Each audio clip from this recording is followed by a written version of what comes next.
The idea behind the show is simply asking guests what they would tell a stranger on a plane if they were sitting next to them and the stranger asked them for advice. The scenery is passing very fast, but the seer is constant. The one who's seeing is the same. Let me appreciate you for asking a question that I haven't been asked after 2,500 or so interviews over the years. Is you have to drop the ego, which is everyone's greatest obstacle. In 2008, Grant and I had been married for 4 years. I was pregnant with my first child.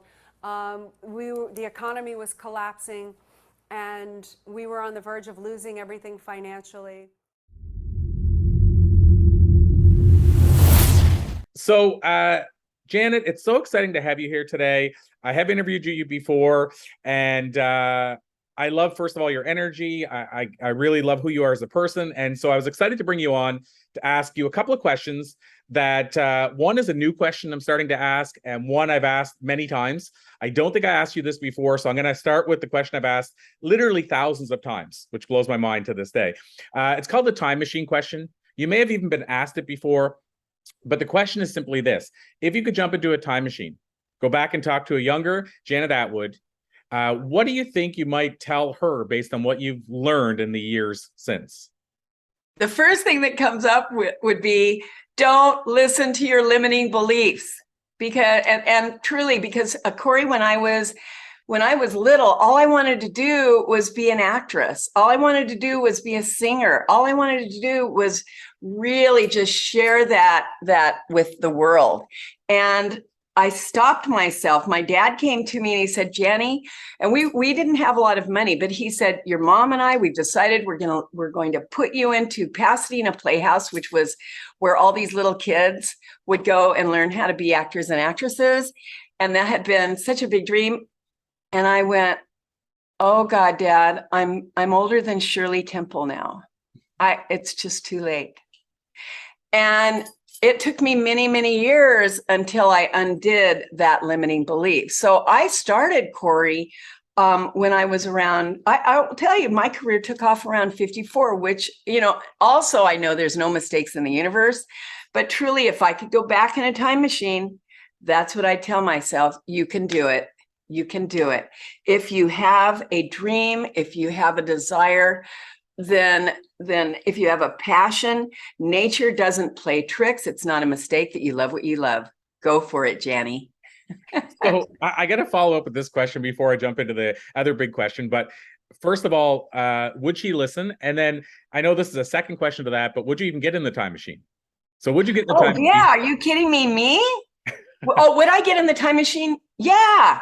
What a blast. But I love the unknown. I like change. I like the unknowns. And I'm one of those radical people. I'm very radical. I like things that I don't know, okay, how am I going to get there, do that, etc. If it hits me in the heart, and you just said, would you like to get in the time machine? It was just a big yeah, and I go with that. Wow. And like I said, last part to that is, do you think that younger Janet would listen? Would she listen to the advice if you went back and said to her, it's... yeah, she would listen to me because I am so clear now. There's not a bone in my body that isn't clear about really listening to my inner calling. I love it. Well, and so the other question I want to ask, some people would think, isn't that the same question? But I'll give some context to explain why it's different. But it's this question I call the passenger question now, which is essentially you get on a plane, you're sitting next to a stranger, they lean over, whether they know you or not, they lean over and say, hey, I'm just starting this journey. Do you have any advice for me? And the reason I think this is a different question, Janet, is because this is to a stranger versus the advice you would give to your younger self. So what do you think you might tell that stranger? Well, I'm always sitting in first class. And so usually people that are in first class have money. And so I would start, and it's what I always ask anybody. I always say, okay, so, what do you do? I mean, I think that's the first question we ask everybody. And do you love what you do? And are you happy doing it? And then I'd really find a way to talk to them about what's happening in the world, because that's my passion. And my passion is also gathering people that are of like mind, that want to find solutions that are out there in the world to bring more peace and harmony with what's going on. And, you know, Corey, it's no secret that the world is faced with huge global problems. And if I would say to the person, what if there was one single secret as the answer? And then I'd start my spiel, which is just simply that there was a carefully controlled scientific demonstration and I was there, carried out between June 7th and July 30th, 1993. And it was in Washington, D.C. It was called the Washington, D.C. study. And the study involved a coherence group of TM meditators, advanced meditators, transcendental meditation, who increased in number from over 800 to 4,000, from 800 to 4,000 people over this trial period of this project. And this is so interesting. What I tell the person is that before the project, violent crime had been steadily increasing during the first 5 months of the year. And then a week or so after the start of the study, what happened was so cool. And I was there. Violent crime, homicides, rapes, aggravated assaults measured by FBI uniform crime statistics and decreasing and continued to drop. And before the project, the researchers, what they did, Corey, they publicly predicted that the coherence group would reduce the trend of crime by 20%. And they were laughed at. They were ridiculed by the chief of police, who said the only thing that would decrease crime that much would be 20 inches of snow. So what happened was, in the end, the maximum decrease was 23.3% below the time series prediction for that period of the year. And this reversal in the predicted crime trend, and you can see my passion, it occurred when the size of the group was at its largest in the final week of the project and during a blistering heat wave. So what if I told you that science has now proven that there's this invisible field where we are all connected? Science has proven this, Corey, and influenced, and that it's possible for a human mind to transcend. What that means, transcend means to go within, go beyond the thinking process, and be able to connect with this field and create a very positive effect. And as a result, what happens, and this is what happened in Washington, D.C., people feel more connected to one another. They start thinking and behaving differently, and as a result. And scientists, which is interesting to note, already use this to stop wars, as I just said what they did in Washington, D.C., but they also used it later to stop wars in over 10 occasions. And they've even affected the global stock market. And all these things were predicted, like Washington, D.C., in advance. And now over 20 studies have been published in prestigious scientific journals. And this is what I'd say to this person. And I'd say, you know, like, isn't it crazy? Why aren't we using this? And the reason is because very few people understand these scientific discoveries, which these effects are based. And people generally don't support something they don't understand. And so I'm here, Corey, one of my passions, and you could like feel it, I think, in my body. This is what I try to gear the conversation to, because this is what I feel the most important thing right now going on in the world is that we need solutions that are out of the box. And this is an out of the box solution. There's even a book that was written by a dear friend of mine. It's called One Missing Piece. And it's by this guy named Joachim Claes. I can give you the information how to get that later, but it's on Amazon, One Missing Piece, that explained how all of this works. It's really simple. Anyone can understand it. And for everybody listening to this, just imagine if there was a technology that had more scientific data than anything we've ever tried that would solve the world's most pressing problems and save government so much money that they would be able to lower our taxes. Do you think you'd be interested? Corey, this is exactly, drop my pen.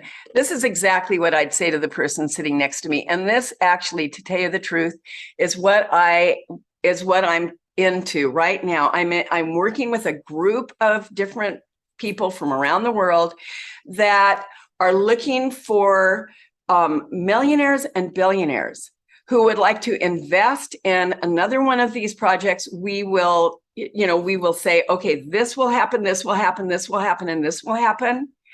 And then they can stand right there with us on the study, see it happen. And maybe the rest is history, we hope.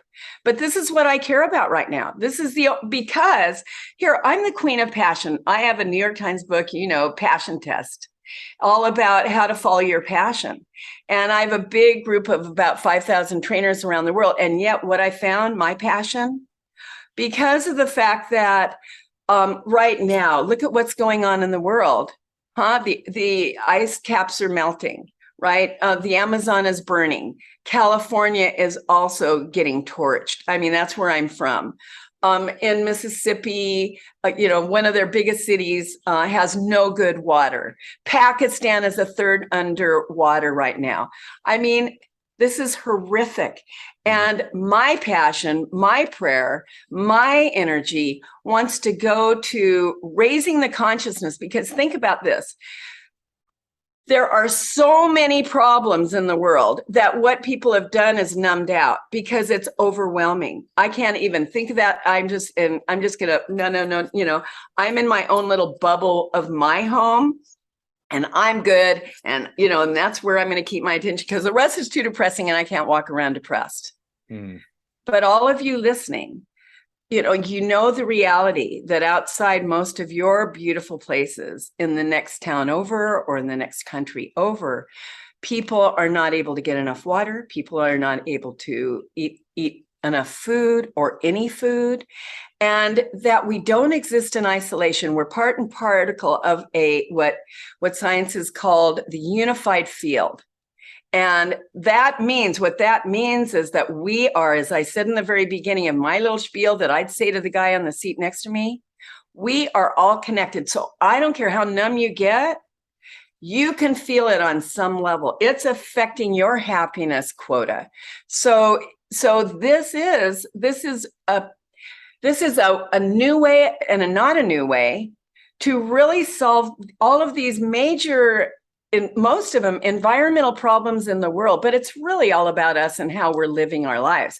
And so the only thing that I see is going to be a solution is to raise the level of consciousness. That's what actually happens when people meditate, they transcend, they go beyond the thinking process, they stimulate what they call the unified field. And what happens is that here is society right now seeing the world through a small angle lens. What happens when more and more people start to meditate, and I wish you guys could see my hands because my hands are going bigger and bigger and bigger and making a wide angle view as if I was looking through the lens of a camera. The more you get these groups of people, it's called the 1% study, meditating together, doing advanced meditation, and that's all they're doing together. Then what happens is they raise the consciousness of the world. That's what happens, the world consciousness. So what happens when the world consciousness gets raised? People start thinking clear. People start finding solutions to the problems. Everybody doesn't have to meditate. We only need to get groups around the world to do this, and we've proven it. So, hey, guys, and women, with all that money that you're sitting on and you're wondering, gosh, am I going to be able to play on my yacht in a few years? Then Corey, I hope you'll tell them how to get a hold of me because I'd like to send them. We have this great packet that includes a free book, that includes a video and how it works and how we work. And we'd love to set up meetings. And there's my spiel. Wow. I'm literally blown away. And Janet, this is one of these things that anytime we talk, I feel like I could have a conversation with you for hours. So it's always hard to have a very short interview, especially with somebody like yourself who's so passionate, which is appropriate when you have a book called The Passion Test. But let me ask you the final unofficial question. You mentioned that people could get access to that book and some of the things that you guys are doing. Is there a place you would send them, or would you just send them directly to, or where would you send people? I would send them, these people, we want to hold it, we want to meet them. We want to spend a few minutes with them, half an hour, get into it, give the presentation, really explain it so they feel that they get it, and then go from there. And so what we're looking for, and I said it, billionaires and millionaires, because it costs about, we looked at it, we want to do a study in Lebanon, because what we want to do somewhere like that, where it's a small population, so that we can really show the influence of having a group come to that area. And that will cost money, because we'll house them, et cetera, et cetera, et cetera. And that's where the money goes, and run these studies. So we want to explain it, or anywhere else like that, so that they really get it, and show them the research, and really answer their questions and dig in. So we're looking for billionaires, millionaires, and I'd be happy to talk to someone who has connections with people like that. And if you're like me and you're waking up every morning and you can hear the calling, you can hear that, yeah, you got a great world, and yeah, you got your own passions, but you know that something greater needs to happen in order for all of us to be able to experience a world that is safe for our children, and safe for us, and where we really wake up and feel like, okay, thank you, I am so blessed. Amazing.